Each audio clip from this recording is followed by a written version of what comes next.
안녕하세요, 정선생입니다. 코로나19로 인해서 외식업 전체가 매출의 타격을 크게 입고 있습니다.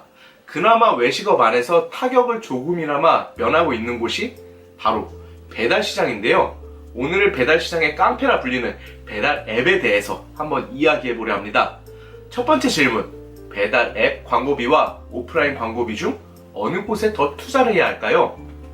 배달 앱이 배달 사업에 차지하는 비율은 배달 사업의 30%나 됩니다.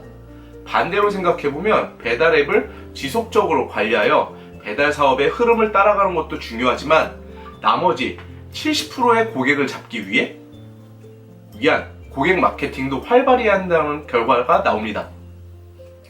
표를 보시겠습니다. 오프라인 마케팅을 위해 전단지, 자석 전단, 전단지 삽지, 배포, 그리고 책자 광고, 아파트 광고 등 쓰이는 금액이 월 100만원에 해당합니다. 물론 업장의 매출과 상황에 따라 다르겠지만 정말 특이한 케이스를 제외하고 제가 아는 많은 업장들은 최저 70에서 최대 150까지 크게 벗어나지 않았습니다. 다음 표를 보시겠습니다. 배달 앱에 드는 평균 금액입니다. 어마어마하죠? 만약 배달의 민족과 요기요 두 곳을 사용한다면 한 달에 150만원이라는 엄청난 돈이 배달의 광고비에 나갑니다. 결론적으로 오프라인 광고와 배달의 광고를 더하면 250만원이라는 금액이 들어간다는 것을 알 수 있습니다. 그런데 조금 이상합니다. 70%의 오프라인 시장을 잡기 위해 더 많은 마케팅 비용을 써야 하는 것이 맞지만 현재 많은 사업주분들은 30%의 배달앱 시장을 잡기 위해 더 많은 마케팅 비용을 쓰고 있다는 것입니다. 실제로 많은 사업주분들이 오프라인 광고를 전혀 안 하는 경우도 많이 볼 수 있었는데요. 물론 앞으로도 소비자들의 배달앱 사용이 더 늘 것으로 보이지만 오프라인 광고도 절대 등한시해서는 안 된다고 이 시간을 빌어 꼭 말씀드리고 싶었어요. 두 번째, 배달앱. 왜 이리 수수료가 비쌀까요? 수수료는 안 떨어질까요? 네, 배달앱의 탑3라 하면 배달의 민족, 그리고 요기요, 배달통이 될 것입니다. 배달의 민족의 시장 점유율은 약 60%, 요기요가 30%, 배달통은 10% 정도 됩니다. 문제는 이 세 회사가 모두 같은 독일의 딜리버리 히어로라는 회사의 자회사라는 것이죠. 모르셨죠? 네, 아셨나요? 많은 사장님들께서 요기요는 일본 업체다, 배달통은 우리 업체다 라는 말을 많이 하시는데 모두 독일의 딜리버리 히어로라는 회사의 업체입니다. 그렇다 보니 시장 자체가 독과점으로 되게 되었고 담합을 해서 배달앱 마케팅 비용을 점점 올리고 있는 행태를 볼 수 있습니다. 정리해보면 배달앱의 대표 세 곳의 업체가 한 회사이기 때문에 독과점 체제가 이루어졌고 그리고 수수료는 점점 더 올라갈 것으로 전망이 됩니다. 세 번째, 배달앱이 그래도 외식 시장을 살리고 있지 않나요? 네, 여기에 대해서 많은 생각이 드는데 정말 많은 소비자분들이 배달앱을 사용하고 있죠.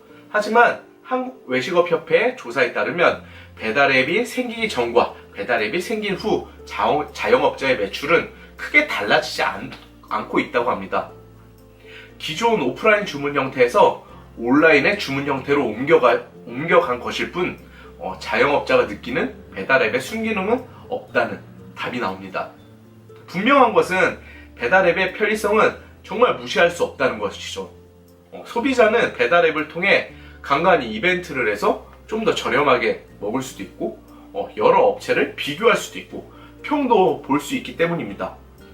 하지만 장점만큼이나 단점이 큰 것이 배달앱이에요. 자영업자의 불필요한 지출이 늘어나고 좋지 않은 평 때문에 정말 스트레스 많이 받는 사장님들을 많이 봤어요. 별점 관리 때문에 장사 못하겠다는 사장님도 많이 보았으니까요. 결론적으로 외식 현장에서 경쟁이 너무 과열되고 있다는 것을 누구나 느낄 수 있죠. 배달 대행 업체들은 서로 단가 싸움을 해서 경쟁을 하고 있고 외식 업장들은 울며 겨자 먹기로 엄청난 수수료에 마케팅 비용을 지불하면서 배달 앱을 사용하고 있습니다.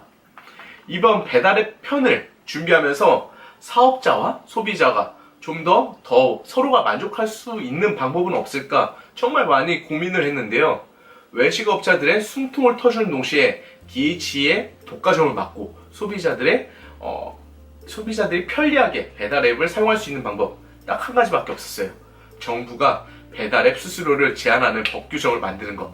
네, 이대로는 과열 경쟁과 비싼 수수료로 인해서 자영업자뿐만이 아니라 소비자들도 언젠가 큰 피해를 볼 수밖에 없습니다. 빠른 시일 내에 배달앱 수수료 제한하는 법이 이루어져서 외식업자와 소비자 그리고 배달앱 모두 웃을 수 있는 그날이 왔으면 좋겠습니다.